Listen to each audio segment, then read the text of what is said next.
Boy, I love it when we can have an early night. But at the same time, we have not had a competitive Sunday night game in quite some time. Hang on a second. Gotta put the hat on because, yeah. uh, it's getting colder outside. We're going to be getting 50, I believe 50s and 60s here in Oklahoma over here locally uh, this week. And then I think start of December, we're supposed to get our first freeze, our first snow, ice weather in Oklahoma here within the next few weeks. So, wonderful. But hey, hello, everybody. Welcome to the Sunday night post game. Just me tonight. No Scott tonight. We'll be talking about whatever the hell that was that we just watched. uh, y'all, the Rams might be the best team in the NFL. Like, after everything we've watched today, after everything we've seen over the past couple weeks, the LA Rams might be the best team in the NFL. And it might not be close. It might not even be close because we saw what their competition did today, up 21-0, gave up 24 unanswered points and a loss on the road. But yeah, we'll get into that. But today, complete domination. The bigger story on the other side, Baker Mayfield leaving with a shoulder injury. Not sure to what effect that has happened to him. They do not play a short week, thankfully, so you may have a chance to still have Baker in, but he's definitely not going to be 100%. Me personally, I think he might miss at least a couple weeks here, which is not good for Tampa because, again, the injury bug. This is the best team in the NFC South. The biggest problem is the injury bug has is starting to kind of derail their season a bit, kind of to the similar effect of what's happened to Washington. The injuries have just kept piling up, and it hasn't been great for the Commanders all year long. They're now third place with 3 wins. They're going to be on Sunday night next week, which that's going to be. I don't even know what that's going to be like. We're getting another if game on Sunday night next week, but Rams win 34-7. One even close. One even you can clearly tell that the Rams are just kind of leagues above even some of the better teams in the NFC right now. To me, right now, they look like probably the most complete team in the NFC. 9-2, 5-1 at home. Phenomenal game on in all 3 phases. Bucs just Tampa Bay's just too injured. They're too injured. They're missing so many guys. Their defense really isn't that good. It hasn't really been good the last few couple of years here, and it's been kind of to the detriment of the team. Honestly, they are getting older still. There's a lot of older guys on that defense, but at some point you're going to have to make some moves come draft time to kind of help shore up this defense. You have a lot of weapons now. You can build your offense for the future. Your offensive line is getting better. The problem is, again, the injury bug. The injury bug is starting to derail the Tampa Bay Buccaneers. And unfortunately, it couldn't come at a worse time because the team trailing them right now, or I should say now tied with them now, has a chance to take over this division, that being the Carolina Panthers, which they play tomorrow night in San Francisco, speaking of the NFC West. And if Carolina wins that game, they're leading the NFC North, the NFC South. And I don't think a single one of us, except the random people in Charlotte and in that area, I don't know. I don't know if Witt's watching. I'm sure he could probably back me up on this. there is literally nobody other than people in the Charlotte area or maybe even in the East Coast around that area that even had Carolina in competition or in competitive stature for the NFC South this year. Now, me personally, I thought they would be a scrappy team at the very least. I mean, Bryce Young did play well at the end of last season. You know, this team did make a lot of good moves in the offseason to help better this team, going and get Tetairoa McMillan, who can now, if he continues to play the way he played last week, he could make a push for that offensive rookie of the year spot. You've got a really solid running game now with Rico Dowdle. The offensive line is not bad. Their defense is better than people think. Carolina is one of those scrappy teams that could mess around and steal a playoff spot from somebody. Could steal it from their own division. So that's an interesting thing. Tampa Bay tonight. Teddy Bridgewater came in the second half, obviously with Baker's injury. Baker finished 9 for 19, 41 yards, which is the third least he's ever thrown in a game. Did have the touchdown pass late, but also threw 2 interceptions that pretty much sealed the game from the get-go. Bridgewater came in late in this game the second half, 8 for 15 for 62. Again, you kind of figured that, and that kind of just kind of shows how much Baker Mayfield means to this team, because with Baker, you at least have a puncher's chance, even with all the injuries. But without Baker there, Tampa has no shot. They have no shot. Let's just say it what it is. They have no shot. If Baker's going to be out long term, there's a good chance that we may be talking that the NFC South winner could be under 500 this year, or maybe we're talking a chance, because Carolina's schedule's not that bad remaining. There's a good chance that we could be saying that the Carolina Panthers are going to win this division outright. So I don't know. We'll see. Running wise, Sean Tucker, 12 carries, 42 yards. He had the bulk of the carries. Obviously they're still missing Bucky Irving. They could potentially have him back next week. And Emeka Egbuka, 3 catches for 32 yards. He had like one of those was a 32-yard catch. So not much there. Ted Johnson with the only reception touchdown for Tampa Bay today. Not much to show for. Again, Bucs are just littered with injuries. It's going to be hard for them to kind of make up kind of any kind of ground in the NFC right now. And now with Carolina nipping at their heels, the division's at jeopardy now. So we'll have to wait and see how that plays out as the weeks go by. Matthew Stafford continuing his MVP campaign after tonight's 25 of 35, 273, and 3 touchdowns. He did get sacked once, but he has QBR of 122.7. Again, right now he's the front runner for MVP. People throw Drake May's name in there. Yes, I think Drake still has a puncher's chance. But right now, Matthew Stafford is playing the best football we've seen him play in a long time. He's head and shoulders right now above everybody else at the quarterback position.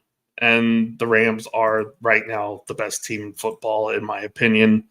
I know the Patriots have a better record, but I think the Rams top to bottom. You look at their lineup, their offense, defense.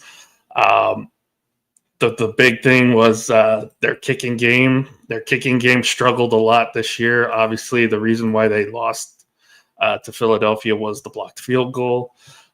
It seems like they've now fixed that with their new kicker, who might need to go on Weight Watchers. I don't know. I've never seen a kicker that big, to be honest. But hey, you get it done, you can get it done, right?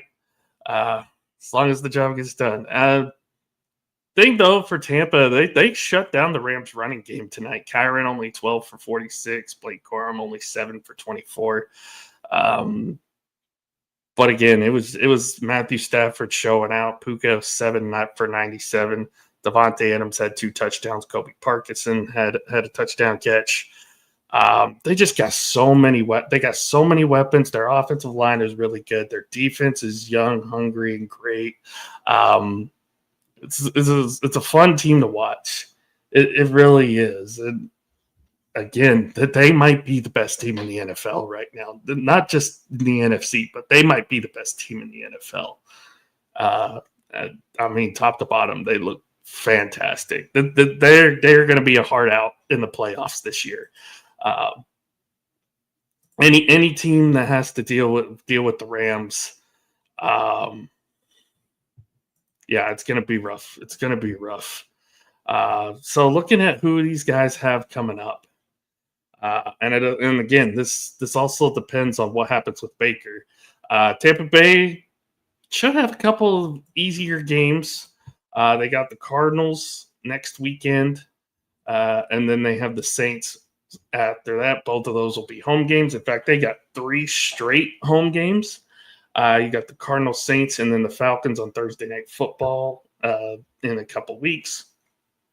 Then you have a stretch which now is becoming real important after what we may see tomorrow, where you end the season with 2 games against Carolina with the Miami Dolphins squeezed in the middle. So those 2 games potentially could determine, ironically, the NFC South. How crazy does that even sound to even try to alliterate at this point? Like, anybody have it? Literally, did anybody think that the Carolina Panthers would be contending for the NFC South this year, or even a playoff spot in general?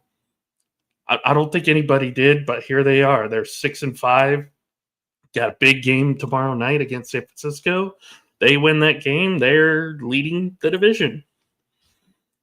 It's crazy. It's crazy to even think about that right now. Looking at the Rams schedule, speaking of, the Rams go to Carolina next Sunday to take on that same Panthers team next week. Then they go to Arizona, which Cardinals-Rams, even though the Cardinals are terrible, that's still going to be a competitive division game, I think. And then a couple tough ones squeezed in the middle. You've got Detroit at home, which Detroit's going to be coming off an 11 days rest because I believe the week prior they have a Thursday night game against Dallas. So that's going to be a well-rested Detroit team. But the good news is you got them coming into your building.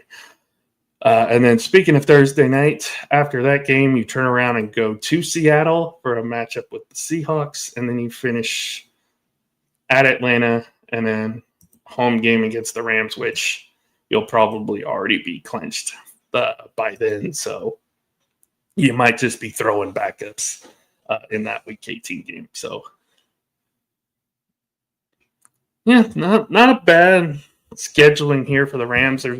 There's a couple tough games left. I think if they beat Detroit, you can go ahead and just lock them up for the number 1 seed. I don't think they'll have any problems. They've already played their games with the 49ers already this year. They've already split with them. They do have to go to Seattle, which is going to be tough. But I think once you get past those 2 games, I think you can just go ahead and lock them up for the number 1 seed. Because honestly, after what I saw from Philadelphia today, I'm not sold on them. I'm not sold on them being the number 1 seed. And if they weren't so far away from us right now in the division, I wouldn't be sold on them winning the East either. But they're 3 games ahead of us still, and we got some work to do. Looking at some of the games from this week, very competitive Thursday night game. For those who didn't see, I was on the Audible Thursday night post game show this past Thursday. Competitive game between Buffalo and Houston. Houston's defense is really, really good. Again, we've seen struggle. The star quarterbacks this year, guys like your Josh Allen, Patrick Mahomes, Lamar Jackson, these guys have struggled this year. It's kind of weird. It's been one of those weird seasons that's crazy. That's been crazy to watch. Speaking of the Chiefs, it took overtime for them to win today, and they were down as many as 20-9. So comeback win for them today at home. Chicago, another surprise team nobody saw coming. Chicago 8-3. They're leading the NFC North right now. Like, again, what is 2025? What is this season? This season is crazy. I don't even know what to put into words with it. Scott's Patriots hold on to beat the Bengals today. Ravens take care of the Jets. Tennessee putting up a great fight today at home against Seattle, but Seattle takes care of business. Packers get the job done against the Vikings. Vikings are falling apart at the seams. J.J. McCarthy is not the answer. I expect this team to go quarterback hunting in the offseason because they definitely need it. Giants had the win in their hands, but a couple blunders with the play calling and the coaching decisions allowed Detroit to win this game in overtime. Speaking of overtime, Jacksonville beat Arizona in overtime. We had the debut of Shedeur Sanders in Las Vegas for the Cleveland Browns. They win 24-10. Shedeur had his first touchdown pass, also threw an interception, but played fairly well. Now if his receivers, i.e. Jerry Jeudy, can stop fucking around. Sorry. Didn't mean to curse, but yeah. That just makes me mad. It makes me mad when you see guys do that stuff and then they ended up costing you a possession or costing you points. It's stupid. Atlanta beats New Orleans. They get revenge from the last game they played. Atlanta wins 24-10. Cowboys erase a 21-point deficit to beat the Eagles 24-21. It is tied for the largest comeback in franchise history. And then, of course, tomorrow night you got Carolina going to San Francisco. That'll end the Week 12 slate here for the NFL. Game balls for Week 12. My two game balls for the week. It's interesting to point this out, that there's a lot of guys deserving of game balls today. First and foremost, I'm going to go with the Cowboys defense. You're down 21-0. If anything, you would see this team completely fall apart in normal circumstances. But the defense in the second half was phenomenal. The only scoring opportunity Philadelphia had ended up being a missed field goal. Other than that, they punted on pretty much every possession except for 2 turnovers. So Cowboys defense buckled down in the second half. Great effort by them. I know it's a homer pick, but Cowboys defense will get my first game ball. And then the second game ball, I mean, it's going to Matthew Stafford. It's going to Stafford at this point. Great performance tonight. 3 touchdown passes. He's definitely the front runner from MVP. Like I said, should continue to be this way with the schedule that they have. Would not be surprised to see Matthew Stafford win the MVP at this point. So, not quite a lock yet, but yeah, I have a great feeling that I firmly believe that the Rams are the best team in the NFL right now. If you were to ask me. Looking ahead here, Thursday we got our Thanksgiving Day games, and we also got a Black Friday game on Friday. You're going to start off with Detroit and Green Bay on the noon slate. Detroit hosting Green Bay. Cowboys will host the Chiefs. Both teams coming off of comeback wins. Baltimore, who's now in a tie for the AFC North, will host Cincinnati. That game will be on Peacock. And then on Prime Video, Friday afternoon, you got Chicago going to Philadelphia. Oh. Wanted to hop on for a minute. Congratulations, number one. Number two, Drake May sucks. Uh-oh.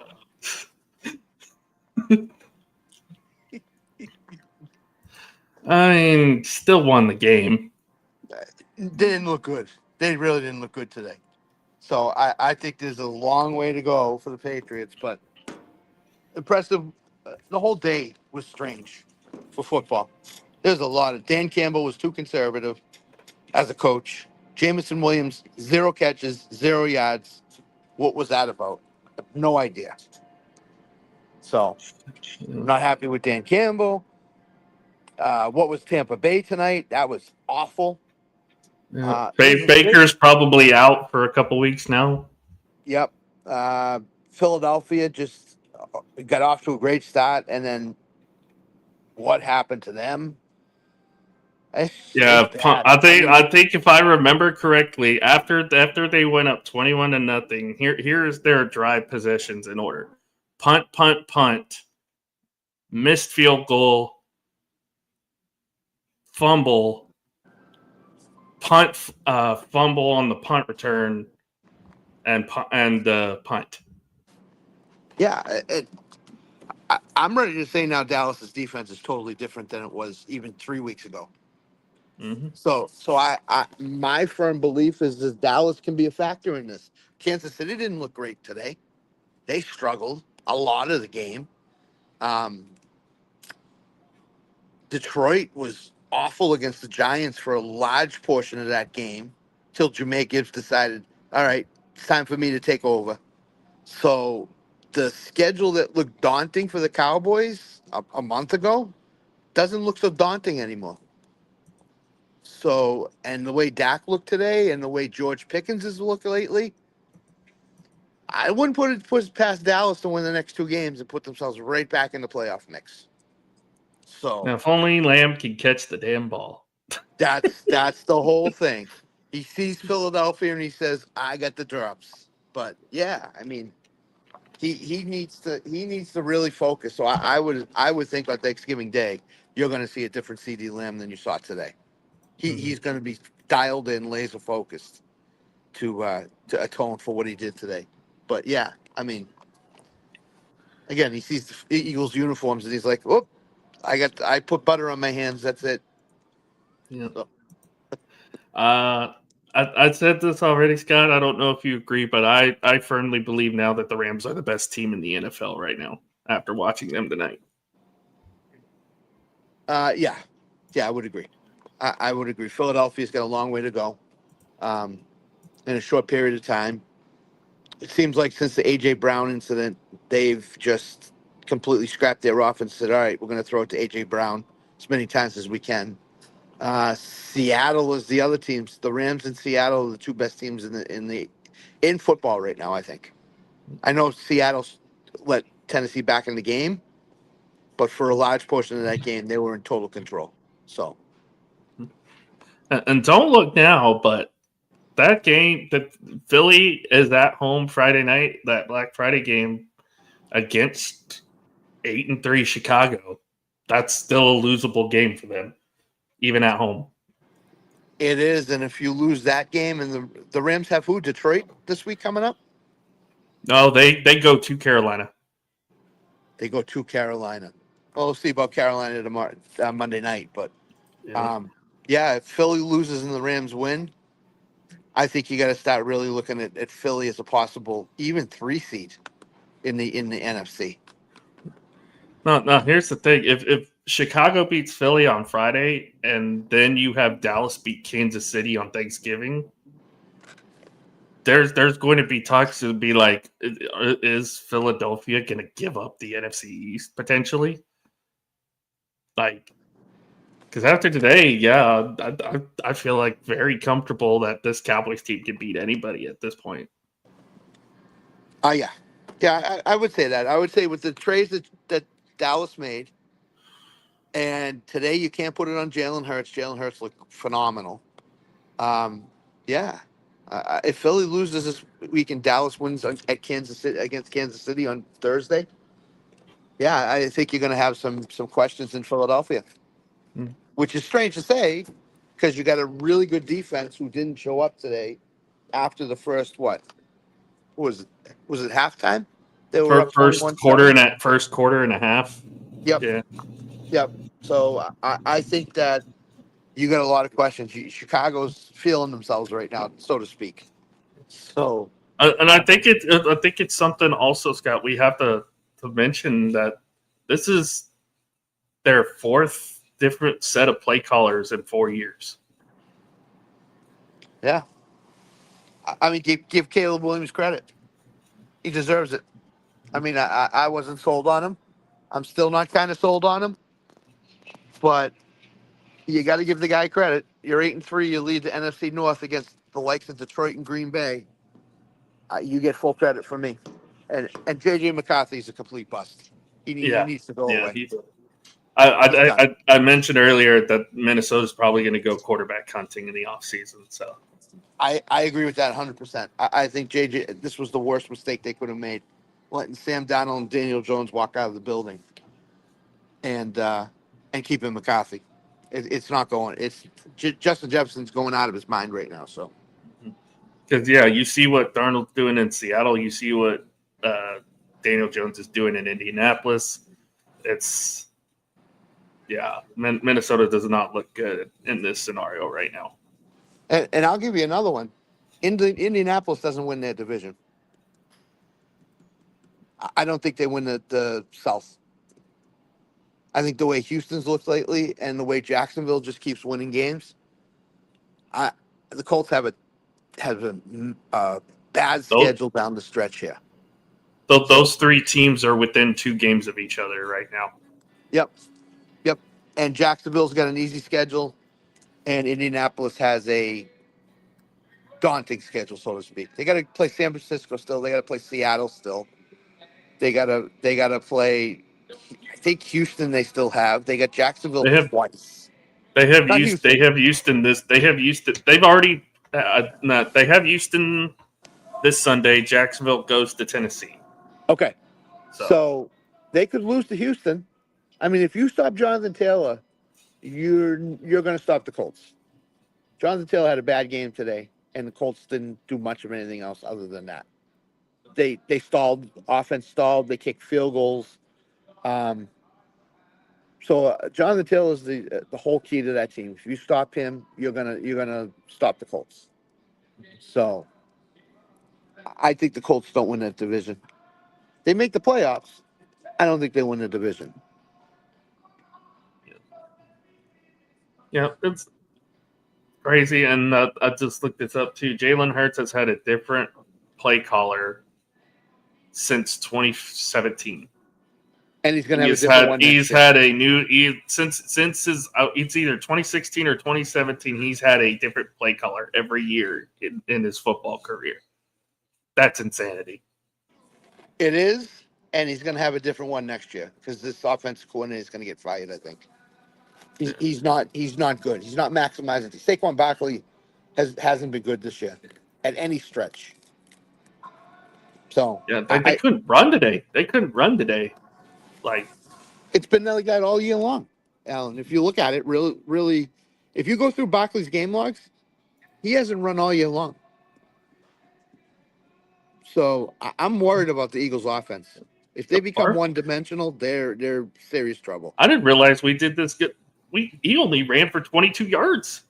Yeah. Philly was pass happy in the first half. Completely pass happy. They were throwing it to Brown. They were throwing it to Devonta Smith. They're throwing it to guy Darius Cooper. They're throwing it to Goddard. I mean, he just threw it to everybody, and they were not running the ball at all. I'm not gonna lie, Scott. I like this 5-2 defense that the Cowboys are running because you have your 3 best players are your 3 defensive tackles. Yeah, Quentin Williams, OC, and Kenny Clark. Having all 3 of those guys, good luck trying to run on all 3 of those guys in the middle at once. Right. And what's the baseball thing? You got to be strong up the middle. Well, Dallas is strong up the middle. Great. Kenny Clark, Quinnen Williams, and their secondary is starting to come on now. So I think that nobody wants to see Dallas in the playoffs. No, nobody. There's a potential. I don't think it'll be Thanksgiving, but there's a potential we get Trayvon back soon. And if he's fully committed and fully into what the team's selling, that's another dangerous weapon on that defense. And I think he will be because now they're 500, and now they see the playoffs. They see it, and if they could see it, that Detroit Dallas game a week from Thursday is going to be huge, huge. Because if Dallas can win that game, they hold the tiebreaker over Detroit. Detroit has a 5th loss if they don't lose this week.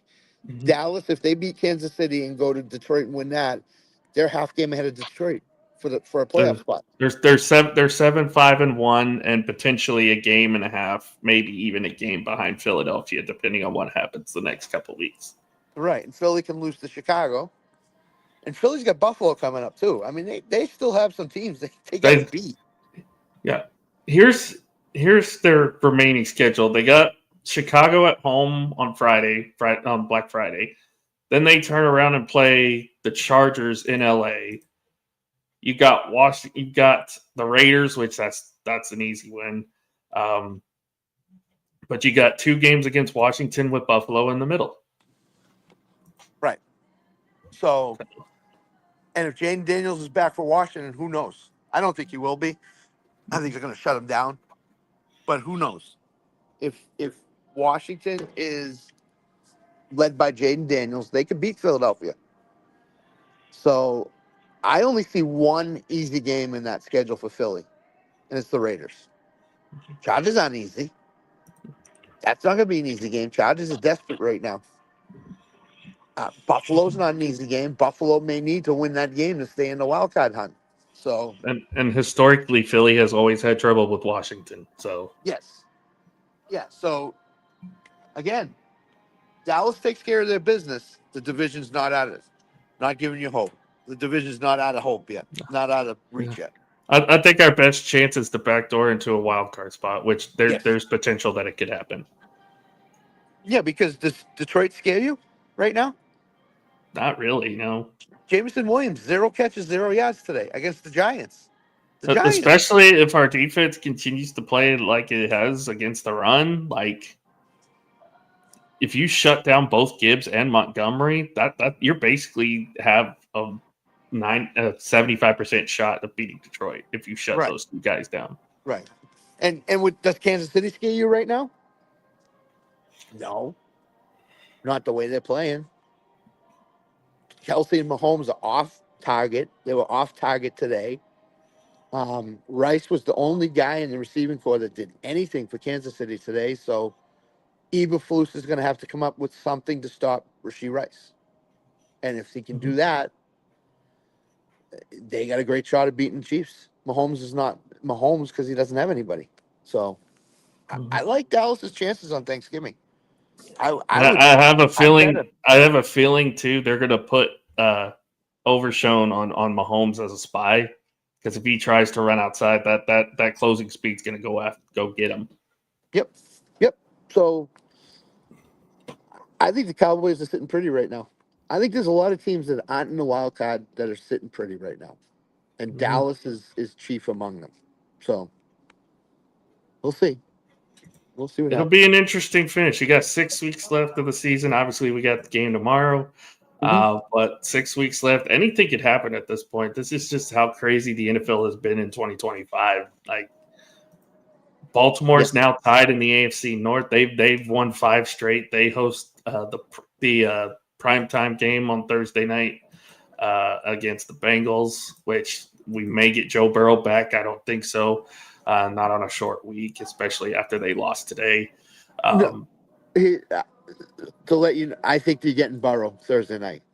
I think the reason why he went through practice last week was not for the Patriot game. It was for the Raven game. Because on a short week, what do teams do? Meetings on Monday, short walkthrough on Tuesday, quick walkthrough on Wednesday, and Cincinnati's traveling, so they'll travel Wednesday night, and then they play Thursday. I think you're going to see Burrow Thursday night against Baltimore. I really do. And if that's the case, and there's no T. Higgins, he's going to be out, concussion. So Jamar Chase comes back, and you don't have T. Higgins. So Cincinnati's playing shorthanded. So Baltimore could actually take the lead in the division Thursday night. So, Yeah. And then tomorrow night, Carolina can take the lead in their division. They beat San Francisco tomorrow night. It's going to be tough. It's going to be tough for them to beat San Francisco. Purdy's back. Got McCaffrey. Kittle's back to himself. Juwan Jennings, Ricky Pearsall. It's going to be tough for Carolina tomorrow night. Yeah, it'll be tough. And then I believe, 49ers short week go to Cleveland next Sunday. That'll be interesting after what we saw today. So Myles Garrett, 3 more sacks. Defensive player of the year. He just needs 8, I think, is what I saw. Either 6 or 8 to break the record, which is insane. I think he's at like 18. He's at 18. So he needs 7.5 maybe? 7, something like that. 8. I think he might be right. 6 or 7 to break it. Yeah. Yep. So, again, great players on bad teams. Trade Cleveland. Trade him. If I'm Kevin Stefanski, though, I'm benching Jerry Jeudy after what he did in that game. Like, what the hell? Yeah. Either you brain cramped, which I don't think you did, or you basically said, I don't care about this game anymore. And you did what you did. So, I think he needs to be – don't know if he'll get benched. He might get benched for a series or a quarter. But, I agree. He needs to – I think they may even release him. That's a possibility, too. Shador didn't look bad. Shador didn't look bad today. He didn't. No, he did not. Take away the interception. He didn't look bad today. No, he did not. He did not. So I think you're going to see Shador start the rest of the year now. I think Dylan although you can't lose a game because you can't lose your job because of injury, but maybe Gabriel does. I think Shador showed you just enough to where you can kind of say, he gives our team more of a spark. Yeah, Dad was happy. Yeah, Mr. Sanders was happy. So, but it is the first time since '95, since your old coach Bill Belichick was still in Cleveland, that a quarterback making their first start for the Cleveland Browns won a game. They've been through 44 quarterbacks since.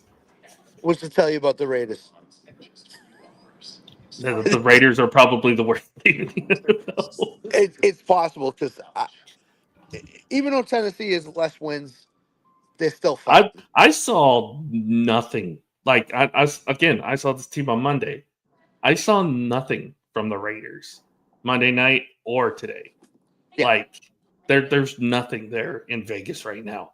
At the very least, like you said, Scott, there was a lot of fight in Tennessee today, and they almost ended up winning that game. Yeah. So I hope Sam's happy because you saw Cam Ward do what a number 1 draft pick's supposed to do today, which is bring your team back and almost win the game when you didn't think you had any chance. So Sam's probably happy. I would be happy too. I think Cam Ward is growing as a quarterback. Meanwhile, in Vegas, there's nothing you can hang your hat on and say that's. Even in New Orleans, where it's like, they're probably having a fire sale in the off season. At the very least, you have something there to kind of build off. I liked what I've seen from Tyler Shutt the first couple of weeks. I know it wasn't great today, but at the very least, he's been there and competitive with New Orleans so far. But my question would be, what did people think they were going to see from Tyler Shutt? I mean, you're getting what I think you thought you'd see. So, he's been serviceable. He's been fine. But I have a feeling New Orleans will be right back in the quarterback market next year. So, yeah. I mean, there's some good ones coming out. You never know who could be that first one out. or that second one up. So, Arch Manning? Are we talking about Arch Manning?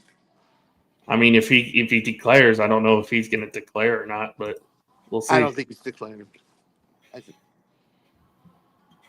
If he does, I'd be surprised. I will say this though: if Shador wins a couple more games, I don't think you see the Browns go after a quarterback. I think they'll say, hey, they'll either move on from Stefanski or they'll try to build a relationship between the two and see if it works out.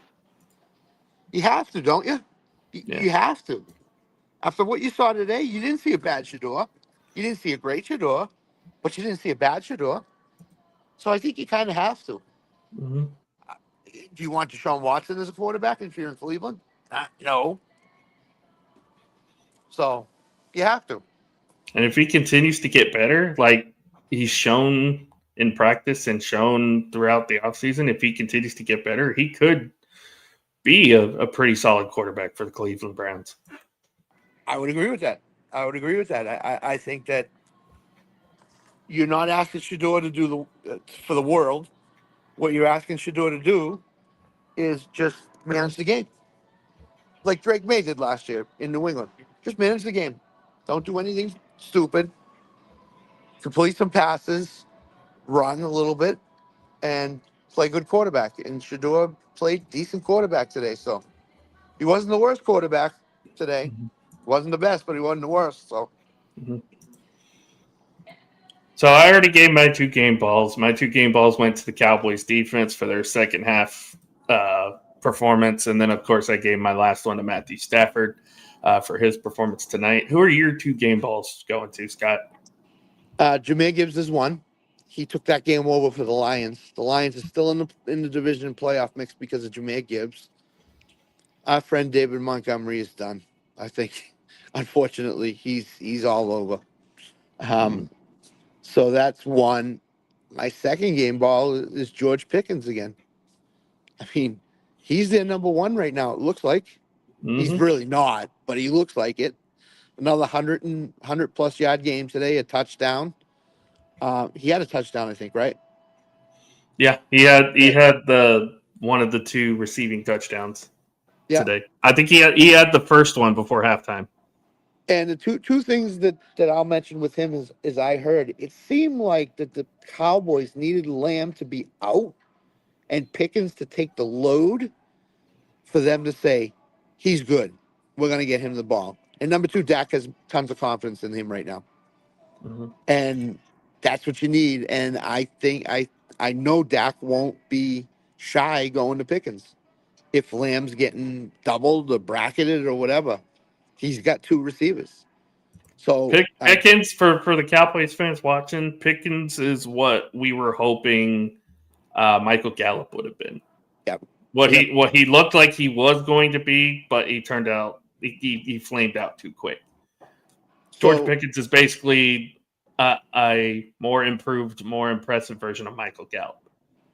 So our friend Jerry from Dallas better open the checkbook for Pickens because it's going to take a lot of money to get him to stay. Yeah. So you got to sign. You have to sign him. I don't care. You got to sign him. Because you still got, I think you still got Quinnen for at least one or 2 more years. So you don't have to worry about that yet. But Pickens, if you want to keep him around, he obviously wants to stay. I think it's a better place for him, especially since he and Lamb have such great chemistry together. Him and Dak have such great chemistry together. We'll have to wait and see what they do because they're going to have a lot of questions in the offseason for sure. Not as many as we thought. Nope. But yeah, I mean, you can't go down the Brandon Cooks road again. You can't go down these other roads again that you have been. You have a great offense right now. Javante's been better than people thought. CeeDee Lamb is CeeDee Lamb. Stop dropping the ball, CeeDee. Please. Please stop dropping the ball. My fantasy team would thank you very much.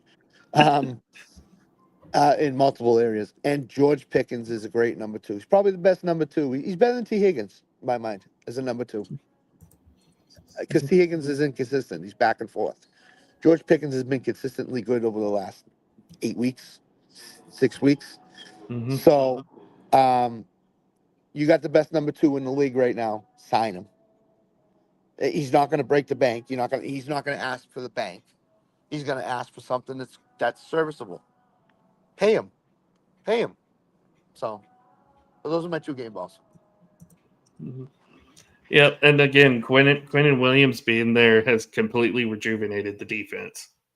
Like, I haven't seen one player have such an impact on the defense where it's like, now you're completely changing your entire defensive philosophy, where instead of doing a 4-3 run zone all the time, you're shifting to a 5-man front because you have 3 really good defensive tackles. So, yeah, that's fun. That's fun. They're so deep at defensive tackle too now, which is something that I think a lot of teams, I don't know. I think you would agree too, Scott, because I think your Patriots did the same thing in the offseason too. Value is in the deep at the tackle spot now.